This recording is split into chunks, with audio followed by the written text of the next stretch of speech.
لبیک لبیک یا رسول اللہ لبیک لبیک لبیک یا رسول اللہ لبیک ختم نبوت زندہ باد زندہ باد بتاؤ آج ابو بکر اور عمر نبیوں کے سلطان کی طرح کی بیان کر رہے ہیں اور امام الانبیاء عثمان کا چہرہ دیکھ رہے ہیں سبحان اللہ اور سامنے آ کر عثمان تجھ پر مصیبتیں آئیں گی تیرے منہ سے نکلی کو بات ہو کے رہی تیری نگاہ میں سب کی نجات ہو کے رہی جو سب کو کہا دن ہے تو پھر دن نکل آیا جو دن کو کہا سب ہے تو پھر رات ہو کے رہی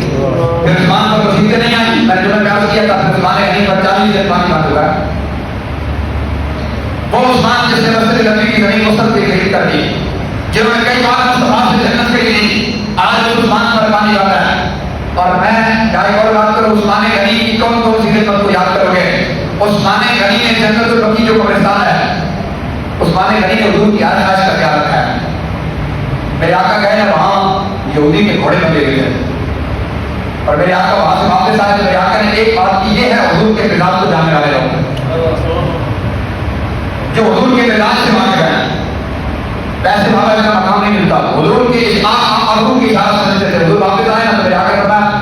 وہ جو زمین ہے سامنے وہ بڑی اچھی ہے حضور نے نہیں فرمایا کہ خریدنی ہے صرف حضور نے فرمایا عثمان غنی کا چند لمحے ہوتے تھے عثمان غنی سودا کر کے یا رسول اللہ میں نے خرید لیا حضور مسکرا کر فرمایا عثمان میں نے تو نہیں کہا تھا خریدنے کا فرمایا یا رسول اللہ آپ نے کہا تھا کہ اچھی ہے آپ نے کہا تھا خوبصورت ہے آپ نے کہا تھا حسین ہے پھر عثمان یا رسول اللہ حسین بھی ہو یہودی کے قبضے میں بھی رہے